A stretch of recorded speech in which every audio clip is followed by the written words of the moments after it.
वो एक नंबर हराम है, वो अच्छी है।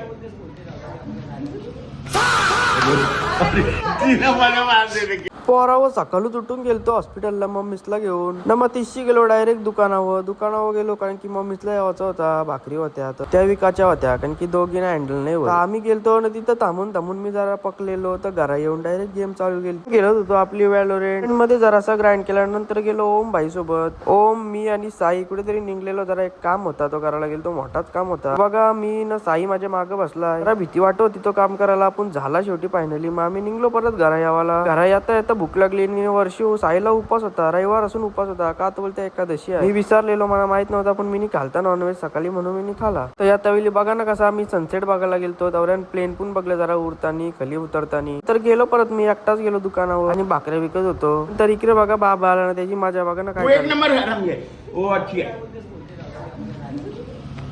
तिला मला मार दे रे। त्यांच्या एकमेकांच्या दोघांच्या भांडणा चाललेल्या. नवऱ्यानी बघा काय बोलत होती बाबाला, पिठाचा टोप आहे तू फेकून ये बोलतो, राहिलेला पीठ तून पिसालेला न सांगत होता जा तूच फेक. मग त्यांची कौशी वादावाद चाललेली, तर त्या बघून मीच माझ्या करत होतो. नंतर आलो घरी, जिम्या कसा जिबल्या चाटतोय, कारण की पप्पाचा बर्थडे होता ना, केक समोर होता म्हणून त्याला तोंडाला चव येत होती. पप्पूच बघा आता चालता घरात, केक कापायला गेलता बाहेर म्हणून, आता परत जाईल केक कापायला. डेंजर काम आहे वाटतं. चला मग आजच्या ब्लॉग मध्ये एवढाच, भेटूया नेक्स्ट ब्लॉग मध्ये. उद्या चाललोय कारल्या. बाय.